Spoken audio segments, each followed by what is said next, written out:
नमस्कार. या व्हिडिओत नगर जिल्ह्यातल्या अकोले तालुक्यातील 4 प्राचीन अद्भुत शिल्पकलेचा खजिना असलेल्या मंदिरांची ही सफर आपण पाहणार आहोत.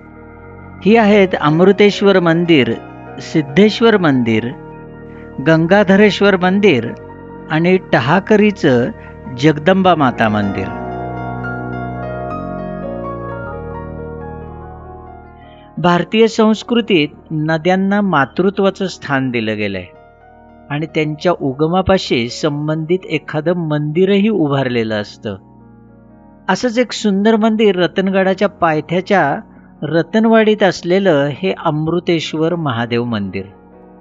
इथून प्रवरा नदी उगम पावते असं मानलं जातं. अमृतेश्वर मंदिर हे कळसुबाई हरिश्चंद्रगड वन्यजीवन अभयारण्याचाच एक भाग आहे आणि रतनगडाच्या ते पायथ्याशी आहे. हे एक गुंतागुंतीचं कोरीवकाम असलेलं सुंदर शिवमंदिर 1200 वर्षांहून अधिक जुनं असल्याचं मानलं जातं. मंदिराच्या दरवाजासमोर 2 नंदी आहेत. मंदिरावरचं शिखर अजूनही उत्तम चांगल्या स्थितीत आहे. आता हे मंदिर भारतीय पुरातत्व सर्वेक्षण विभागाने महत्त्वाचं राष्ट्रीय स्मारक म्हणून घोषित केलेलं आहे. या मंदिराचे कोरीवकाम आणि रचना टिकवून ठेवण्यासाठी वर्षानुवर्ष वेगवेगळ्या काळात त्याचा जीर्णोद्धार करण्यात आला असं दिसून येतं. हे अमृतेश्वर मंदिर उत्कृष्ट काळ्या बेसाल्ट दगडापासून बनवलं गेलेलं आहे. मंदिरातलं शिवलिंग 4 महिने पाण्यात असतं. मुख्य मंदिराच्या बाहेरच्या डाव्या बाजूला एक सुंदर बारव आहे. बारव म्हणजे पायऱ्या असलेली विहीर. पूर्वीच्या जलव्यवस्थापन आणि शास्त्रशुद्ध स्थापत्याचं हे एक अप्रतिम उदाहरण आहे. एखाद्या मंदिराचा कळस जसा वर आकाशात निमुळता होत जातो तसं बारव जमिनीत खोल जाताना निमुळती होत जाते आणि म्हणूनच त्यांना मंदिरा इतकंच पूर्वी महत्त्व दिलं जात होतं. अशा विहिरींचं बांधकाम करताना त्यात सौंदर्यपूर्ण रचना केलेल्या असत.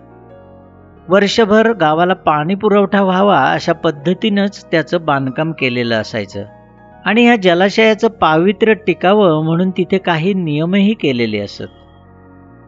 बारवांचं पावित्र्य जपण्यासाठी त्यात अनेक लहान मोठे कोनाडे केलेले असत आणि त्यात देवदेवतांच्या मूर्ती बसवलेल्या असायच्या.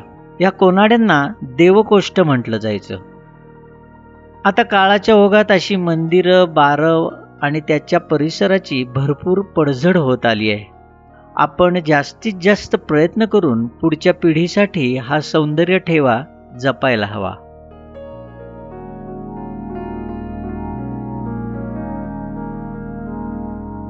याच अहिल्यानगर जिल्ह्यात अकोले हे गाव प्रवरा नदीकाठी वसलेलं आहे.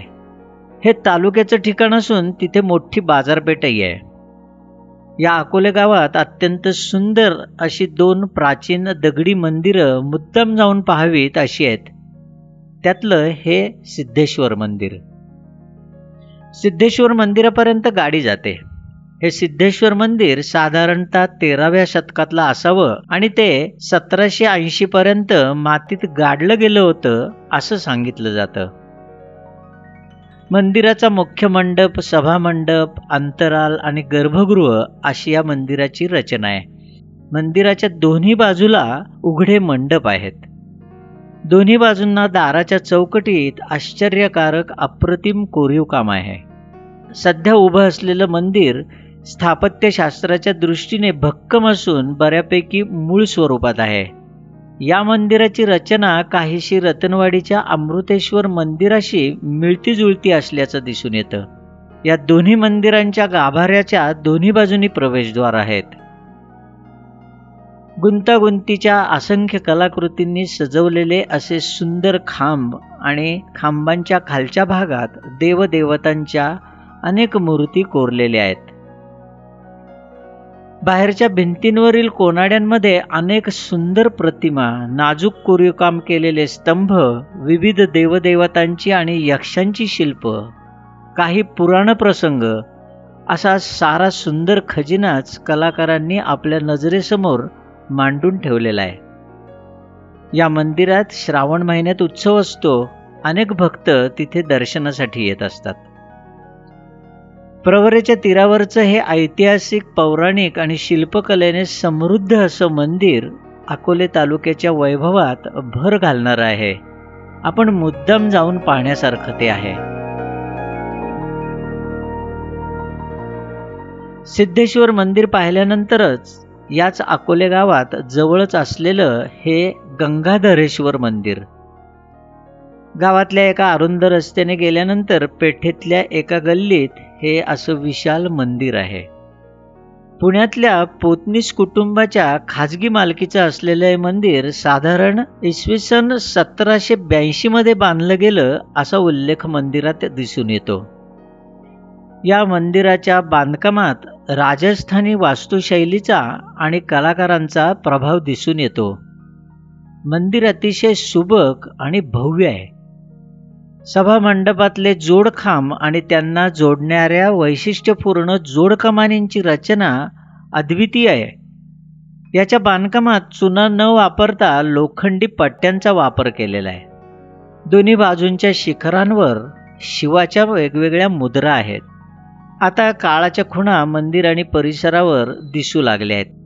अतिशय सुबक शिवलिंग, सभामंडप, गणेश मूर्ती, कमलदल कोरलेले खांब, झुंबर आणि प्रशस्त फरसबंदी असलेलं हे आवार कलात्मक वास्तू पाहण्याची आवड असणाऱ्यांसाठी अगदी चुकवू नये असं आहे.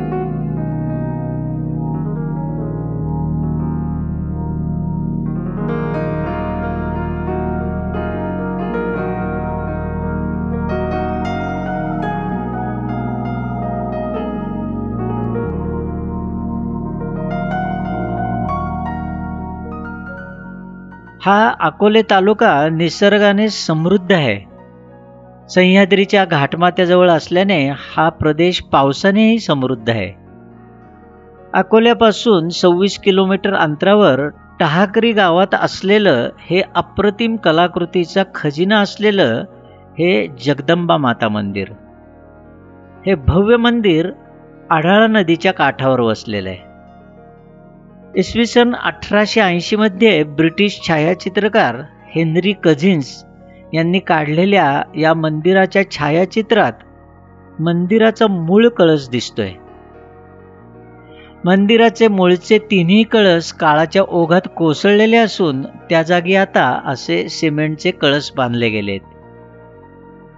बाहेरून मंदिराला प्रदक्षिणा घालताना मंदिराच्या भिंतींवर वेगवेगळ्या प्रकारच्या थक्क करणाऱ्या दगडात कोरलेल्या अनेक रचना दिसतात. मंदिरांच्या बाहेरून भिंतीच्या मध्यावर विविध प्रकारच्या सुरसुंदरींच्या मूर्ती कोरलेल्या आहेत. सुरसुंदरी म्हणजे देवांगना, देवांच्या खालोखल यांचा मान असतो. सुडवलं शरीर रचना, तलम वस्त्र, देखणे अलंकार यातून त्या काळातील कलासौंदर्याचे आविष्कार कलाकारांनी आपल्याला इथे उलगडून दाखवलेले आहेत. यात आरशात स्वतःचं सौंदर्य पाहणाऱ्या, कर्णभूषण घालणाऱ्या, केसात गजरा घालणाऱ्या, तर कुणी केशशृंगार करणाऱ्या सुंदरी दिसतात. तर काही नृत्य करणाऱ्या, बासरी वाजवणाऱ्या, मृदंग वादन करणाऱ्या, मुलाला जवळ घेतलेली आणि मरकट लीलांनी हैराण झालेली अशा अनेक सुरसुंदरींच्या मूर्ती पाहताना आपला पाय तिथून काही हालत नाही.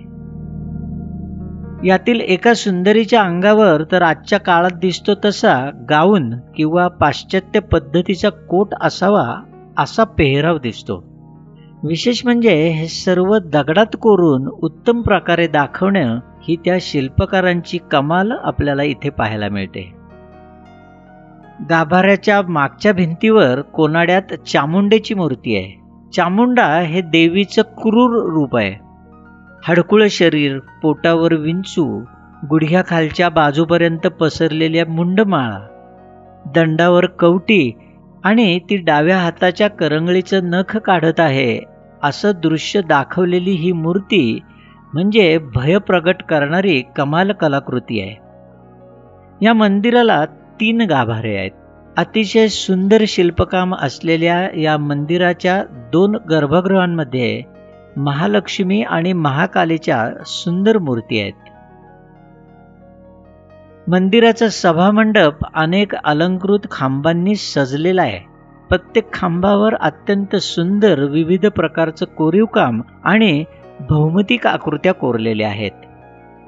मुख्य मंडपात भिंतीलगत बसायला ओटे बांधलेले आहेत. त्याच्या बाहेरच्या बाजूने काही कामशिल्प आहेत. सभा मंडपाच्या छतावर एकात एक गुंफलेली वर्तुळं आणि त्याच्या मधोमध लटकलेलं एक दगडी झुंबर हे सारं विलक्षण आहे. मंडपाच्या छतावर 8 दिशांना छत तोलून घेणाऱ्या भारवाहक मूर्त्या पाहताना आपल्याला थक्क व्हायला होतं.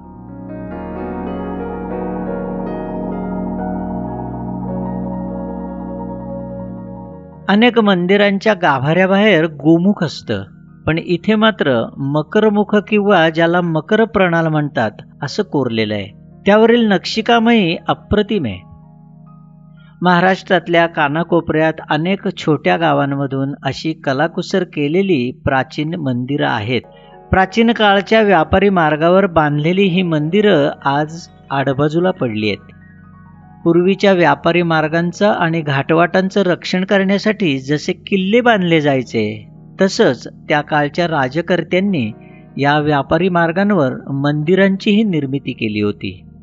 पूर्वी या मार्गांवरून प्रवास करणारे व्यापारी, वाटसरू, यात्रेकरी यांची विश्रांतीची आणि राहण्याची सोय अशा मंदिरांमधनं होत असे. व्यापाऱ्यांनी केलेल्या दानामुळे या मंदिरांचा खर्च आणि डागडुजीची कामं होत असत. अशी ती परस्पर पूरक रचना होती. आता काळाच्या ओघात मात्र अशा ह्या कलाकृतींचं मूळ सौंदर्य ओबडधोबड होत चाललंय. अशी ही ठिकाणं म्हणजे गतकाळातल्या पाषाण कारागिरांच्या हातातील तंत्र, सौंदर्य कल्पना आणि त्यांच्या आकाशा एवढ्या संयमाचे दगडात बंदिस्त करून ठेवलेले ते जादुई दरवाजे असतात. आपण अशा ठिकाणी पर्यटन करून ते दरवाजे उघडून पाहिले की ती पाषाण शिल्प आपल्याला तिथे पुन्हा पुन्हा बोलावून सांगू लागतात की सौंदर्य नेहमीच नाजूक नसतं. ते कणखर आणि ओबडधोबडही असू शकतं. ते असं दगडातल्या शांत रेषांमधूनही दिसू शकतं.